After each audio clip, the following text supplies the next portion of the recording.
کہ جو لوگ ریاکاری کرتے ہیں ان کے لیے اللہ کی طرف سے ہلاکت کی کنفرمیشن ہے۔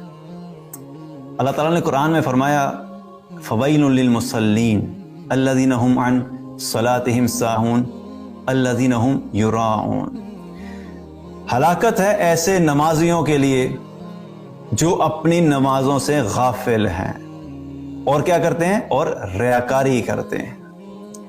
اللہ سبحانہ تعالیٰ نے اس آیت کے اندر یہ نہیں کہا کہ ہلاکت ہے ایسے بے نمازیوں کے لیے۔ اللہ کہہ رہے کہ یہ ہے نمازی، یہ نماز پڑھتے ہیں، لیکن پہلی چیز ان کی غلطی کیا ہے؟ پہلا بلنڈر ان کا کیا ہے کہ یہ نماز تو پڑھتے ہیں لیکن غفلت سے پڑھتے ہیں۔ کبھی پڑھ لی، کبھی نہیں پڑھی، کبھی جلدی پڑھ لی، کبھی سستی سے پڑھ لی، کبھی قضا کر لی، کبھی ٹائم پہ پڑھ لی۔ یہ سب چیزیں کیا ہیں؟ یہ غفلت میں آتی ہیں۔ تو یہ پڑھ رہا ہے لیکن یہ صحیح طرح نہیں پڑھ رہا، ڈنڈی مار کے پڑھتا ہے، غفلت سے پڑھتا ہے، پوری نہیں پڑھتا، اگر پڑھے گا تو ڈیلے کرے گا، اس کا اہتمام کر کے نہیں پڑھتا۔ تو پہلی چیز۔ اور دوسری چیز کیا فرمائی کہ ہلاکت ایسے نمازیوں کے لیے جو کیا کرتے ہیں؟ ریا کرتے ہیں۔ یعنی ان کی نمازوں کا مقصد کیا ہے؟ نمازوں کا مقصد یہ ہے کہ بس صرف لوگ ہماری تعریفیں کریں، اور یہ اس وقت پڑھتے ہیں جب دیکھتے ہیں کہ لوگ دیکھ رہے ہیں تو یہ بھی پڑھ لیتے ہیں، جب لوگ نہیں ہوتے تو نہیں پڑھتے۔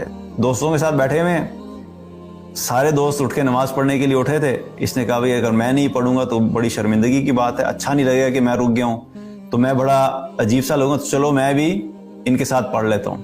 اب یہ جو جا رہا ہے پڑھنے کے لیے، یہ اللہ کے لیے نہیں گیا، یہ صرف لوگوں کے سامنے اپنی جھوٹی عزت کو قائم رکھنے کے لیے گیا ہے کہ بس میں کہیں ایسے لوگوں میں نہ شامل ہو جاؤں کہ لوگ کبھی 4 نے پڑھی تھی 5ویں نے نہیں پڑھی۔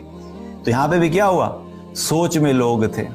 یہ بڑا امپورٹنٹ ہے۔ ٹھیک ہے، اللہ تعالیٰ نے توفیق دی، پڑھ لیے، جو ہے وہ اچھی بات ہے۔ بہت سے لوگ یہ کہتے ہیں جی چلیں کم از کم پڑھ تو لی نا، تو یاد رکھیے کہ ٹھیک ہے، اللہ تعالیٰ توفیق عطا فرمائے کہ ٹھیک ہے اس نے پڑھ تو لی، لیکن بات یہ بات ہوگی کہ کوئی شخص جو ہے بغیر وضو کے اگر نماز پڑھ لے تو اس کو جا کے پھر پڑھنے کے بعد کوئی کہ بھئی آپ نے تو وضو ہی نہیں کیا تھا، تو باقی پاس کھڑے ہوئے لوگ کہ یار تم مولوی کتنے سخت و شدید ہوتے ہو، ایک بندے نے نماز پڑھ لی ہے، اس کو اپریشیٹ کرو، اس کو انکریج کرو، کیا ہو گیا وضو کے بغیر اگر پڑھی ہے تو یہ بات سب کو سمجھ آتی ہے نا کہ بھئی ایک جاہل کو بھی سمجھ آئے گی یہ بات کہ ٹھیک ہے بھئی پڑھنی تھی، لیکن پڑھنے کے لیے وضو لازمی شرط تھی، چاہے وہ مولوی ہو یا نان مولوی ہو۔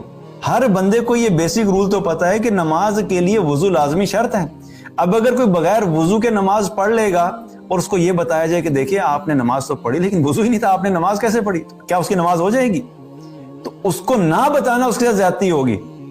ایسا انسان جس کو اگر پتہ نہیں ہے، لا علمی میں اس نے بغیر وضو کے پڑھ لیا، تو اگر اس کو آپ نہیں بتائیں گے تو تب اس کے ساتھ زیادتی ہوگی، نہ یہ کہ اس کو بتا کے اس کا زیادتی ہو۔ یہ بھی ہمیں اپنا کانسیپٹ کلیئر کرنا چاہیے۔ جب کبھی کوئی انسان کسی دوسرے کو اصلاح کی نیت سے، خیر خواہی کی نیت سے اس کی کریکشن کر رہا ہوتا ہے، تو اس کا مقصد یہ نہیں ہوتا کہ اس کے عمل کے بارے میں کوئی اعتراض کیا جا رہا ہے، بلکہ مقصد کیا ہوتا ہے کہ وہ عمل تو کر رہا ہے لیکن وہ ٹھیک طریقے سے کرے تاکہ جو مقصد اس کا ہے وہ قبول تو ہو۔